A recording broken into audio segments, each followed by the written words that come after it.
Hey guys, I'm Sharan. I'm a third year medical student studying at Lancaster, and in this video I'm going to give my top 5 tips to ace your interviews. So let's get started.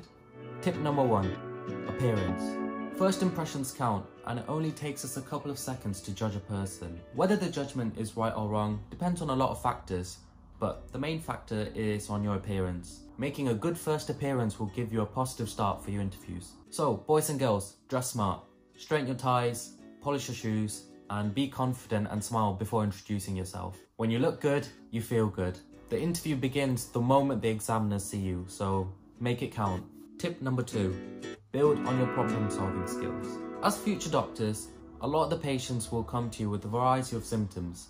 Some are textbook examples which are great, so you know why they've come in, what they've got, and how to treat them. But sometimes the case may not be so clear. To test the candidates, a lot of the questions will involve solving problems. So before each question, listen carefully and see what the examiners want. If you don't know the answer, don't worry. Try to explore your thoughts and work it out verbally, because the examiners can still award you points for going through the scenario. The benefit with problem solving skills is that there may not be a right or a wrong answer, but what the examiners want to see is your judgment, reasoning, and your ability to come to a conclusion at the end. And to get a flavour of what type of questions could come up could be: describe this graph and explain why the results are the way they are. Give reasons as to why or why you shouldn't treat patient X for a rare genetic disease. So you might prepare questions like, why did you choose to study medicine? But the answer for that is already in your personal statement. And whilst a lot of people prepare for that question, it may not necessarily come up in the interviews. The interviews tend to explore on your problem solving skills when faced with facts, figures and dilemmas. So work on your ability to solve problems. Tip number 3, what is the style of the interview? Is it a panel-based interview?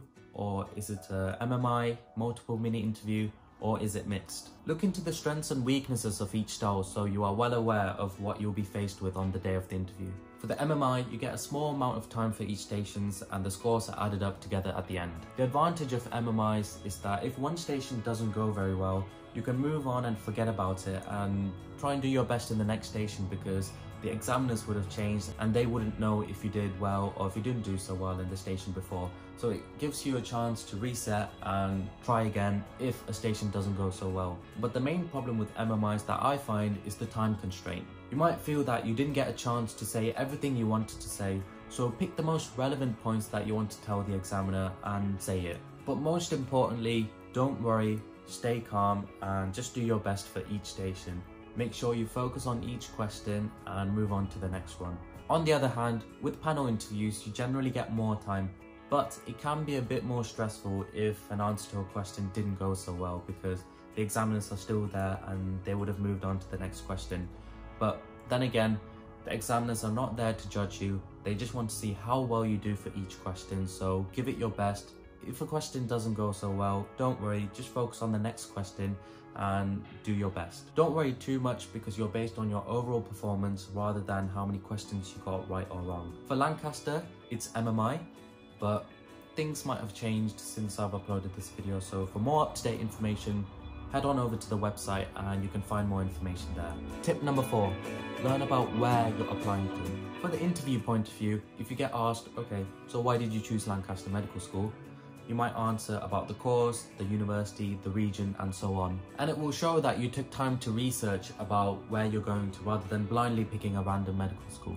But for you, you have to bear in mind that medical school is 5 or 6 years long, and that's a long time. So you need to pick a university that you can see yourself going to. If you want to be close to home, then pick universities near where you live. Or if you like a traditional course, for example, then find universities that give a traditional course. Take time to research and pick a handful of unis that you want to go to. But because this is a tip for your interviews, research about 2 or 3 strengths and weaknesses of the university or medical school that you're applying for. Tip number 5, practice, practice and practice. The only way to get confident and improve on your interviews is to practice. There are almost an unlimited supply of resources, question banks and answer templates that you can find online. Give some of them to your mum, dad or siblings or whoever you can find, and practice answering them in real time under timed conditions. At first, I found it really hard to go through an answer thoroughly. I would give short answers and then not know what to do. But after repetition and constant practice, you build on what you know and your answer becomes more and more thorough. And by doing lots of questions, you can get an idea of how you can solve problems when faced with an abstract question or a difficult question where the answer might not be so clear. But always remember, don't worry and do your best in your interviews. Practice as much as you can, and here I would say the more the better. So keep practicing and do your best. So a final note, if you have interviews already, then well done, and that's such a good achievement already. I'll leave some resources in the description below which I found useful when I was applying for medical school. So they are there for you to look at if you want, and I just wanted to say thank you for watching. I hope that was useful. Those were my 5 tips and they weren't exhaustive. There are lots of other things as well, so keep practicing and do your best. All the best of luck, and I will see you guys on the next one. Take care and bye for now.